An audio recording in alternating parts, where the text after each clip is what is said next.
Anthony Edwards is a star, but there's a line on the stat sheet, and it separates stars from superstars. If you're above this line, you've got a chance, but if you're below it, it's over. You might have a nice career filled with stats, but you'll never lead a team to a title.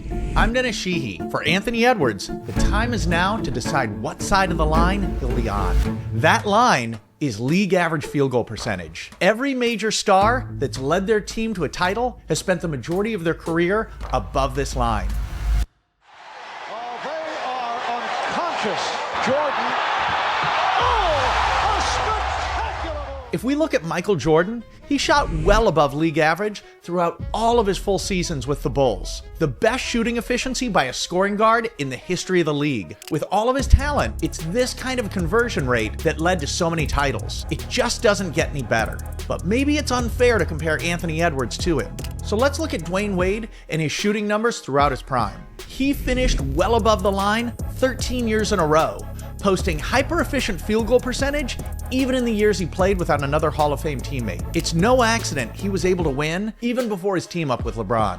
But you don't have to be above the line every year. Even Kobe Bryant, who averaged almost a Jordan level of shot volume, was able to live at or above this line for the majority of his prime. And while it wasn't every year, Kobe showed he could get there when he really needed to. When you have the level of shots Kobe did, your field goal percentage will be especially reflective in your team's success. But the other side of this line, without elite efficiency, will absolutely kill any title hopes. Allen Iverson, while incredibly exciting, was well below league average throughout his prime. In fact, 9 years in a row below. If you're going to shoot at a Jordan or Kobe level volume, you have to convert at their level too. Iverson's teams went as he went, and being below league average this much made it no accident he wasn't able to have more success. Let's go to Russell Westbrook next. During his ball-dominant prime, he could only get above league average 3 out of 13 years. His play was electric, and his counting numbers amazing too. But if you can't live above the line, it's all for naught. How about Damian Lillard?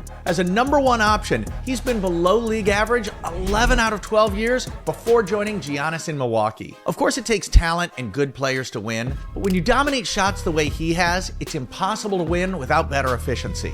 So where does Anthony Edwards stand so far in his career? He has the talent, he has the fearlessness, he's willing to take the big shot without hesitation, but through all 4 seasons of his career, he's been a below average shooter in every one of them. You might say, well, he's still progressing. It's unfair to judge him. Let's see what he does in the next few years. Here's the problem. In over 75 NBA seasons, no player has ever won league MVP after shooting below league average in their first 4 full seasons. No one. The last finals MVP to shoot below league average their first 4 full seasons was Chauncey Billups back in 2004. But that was an ensemble team without a true dominant scoring option. It was a team that won with defense.